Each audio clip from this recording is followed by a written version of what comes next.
Hi, it's Jen from Shabby Fabrics, back with the Riley Blake Door Banner Club. And as you know, our customers have loved this. We do have some extremely limited kits every time we put out one of these videos. These kits are gone within a matter of hours. So I would actually push pause and just go to the website now to see if you can get one of the Autumn Leaves Door Banner Clubs by Riley Blake. These are so much fun. I love that there's just something to display in our door that says, hey, we're makers, we're quilters, and we're proud to show that. And people really love and appreciate these handcrafted projects. So in your kit, you're getting a nice pre-cut. I love that when we can get pre-cuts. And we're going to be cutting those right away into some 2.5-inch squares. And the easiest way to do that is stack up some fabrics. You know, maybe 4 to 6 fabrics. You're going to want to have a nice sharp blade in your rotary cutter whenever you're going to be cutting multiples, because you certainly don't want to make a miscut or a dull cut where it's starting to fray the fabric. You want a really clean cut and make sure everything is just stacked as perfectly as it can be. I'm going to start off with a 2.5-inch wide ruler so that I know when I make this cut, it is 2.5. I'm not starting with a wider ruler. I'm at my end goal by just making that cut.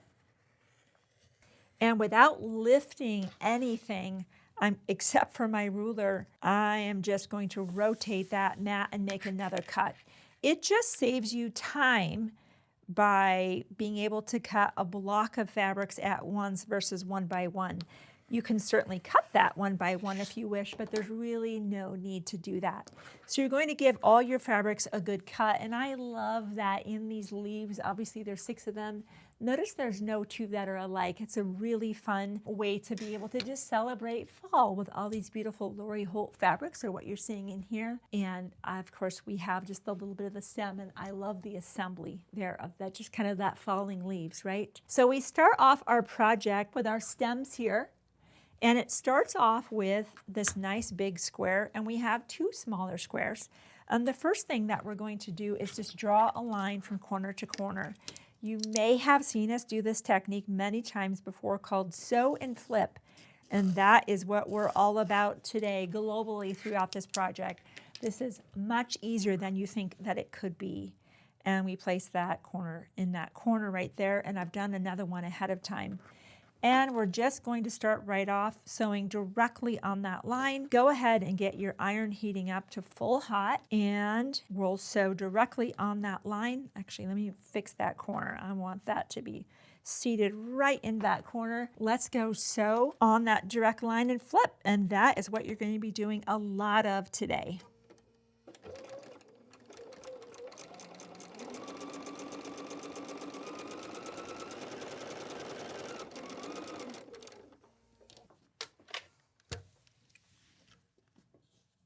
Press to the outside.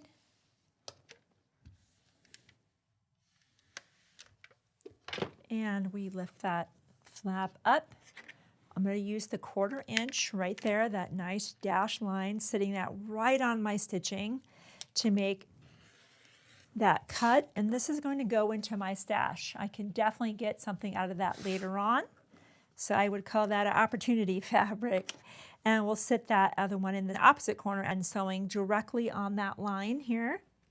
And I've done that ahead of time just to save us a little bit of time here. And once again, we're going to press away right into that corner.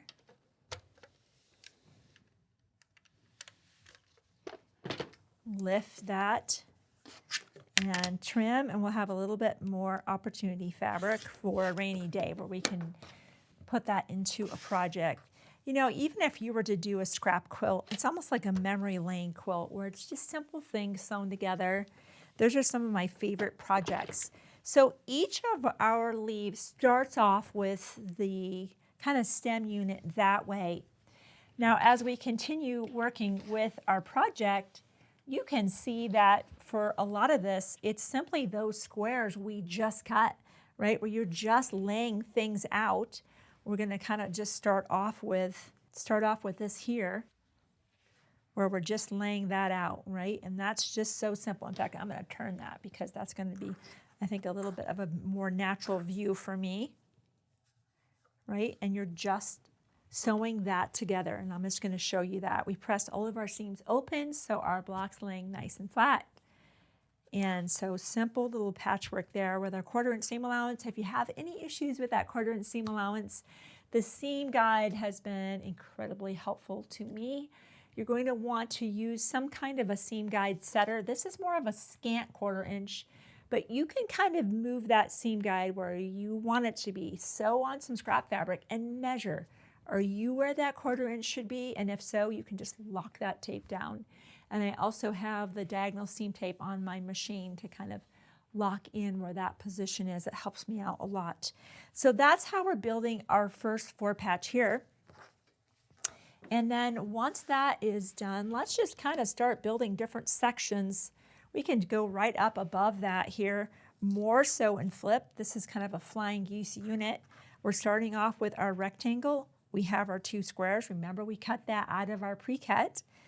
And we're drawing the line, sew and flip. And again, putting that down, sew and flip. Remember to trim away the excess. And that will bring us to our flying geese unit. So you can see here, just a lot of the same of sew and flip. On the left side here, we're starting off with, we have a rectangle, and we just had a plaid square that we sewed top to bottom like that. Then we added another fabric, the same fabric here. On top, draw the line, sew and flip. So no big surprise, right? Let's go ahead and just trim that away. And actually we have that one ahead of time just to save us again a little bit more time. So you can see that these are so beginner friendly. Sometimes I've seen patterns that when they're making flying geese units, they're cutting squares and then they're cutting them on the bias. And this is, yes, we have a little bit of fabric that we're trimming away. There's a little bit of extra leftovers, but this makes this so beginner friendly. And I love that. Sometimes when I'm over at a quilt retreat and I'm very chatty, I don't want an overly complex project. This is something that you would easily be able to accomplish even at a quilt retreat because it's so easy with the sew and flip technique.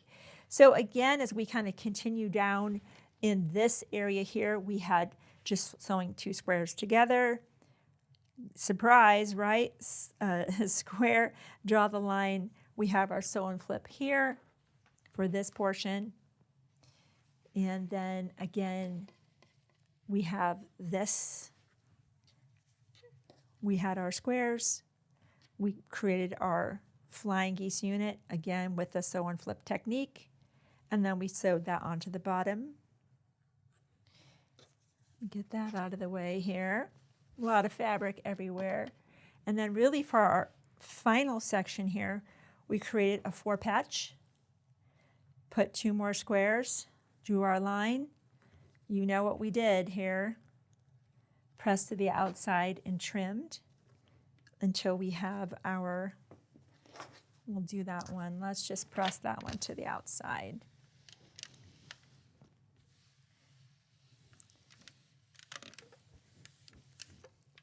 Really, really fun assembly technique. And let's trim that. I just want to be able to see the whole sight picture of what we've created here in very short order. This goes together. It's kind of nice when blocks kind of repeat the same process. I've definitely done those blocks where every portion of the block is like something different and you're really having to concentrate, label a lot of fabrics. This is not that type of project. I enjoy those projects, but sometimes I enjoy those easy ones like this one. So this is definitely very, very beginner friendly. And again, we have this now in this section. So really when we start to examine, you can see this is now a portion that this should go right side together. We're pinning. These need to go top to bottom. And we can talk about this right here. You can see that we really want to hit that point right there. Okay, we would pin and pin. And I would sew from this side because I want to hit that point right there. That's a nice visual marker to let me know that if I hit that point, I'm going to have a nice sharp point with my flying geese unit. In fact, let's just go do that real quick.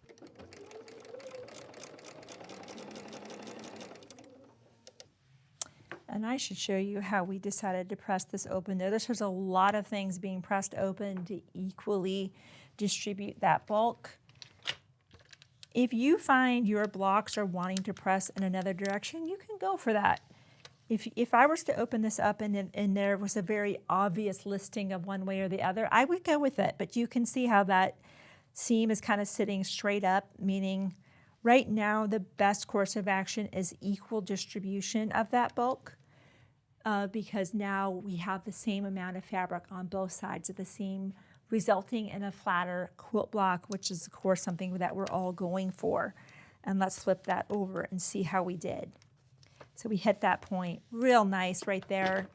So you get that idea, right? And now right side together, again, pinning at those areas that are most important to you, right? Pin here, pin at any other area, then pin in the corners.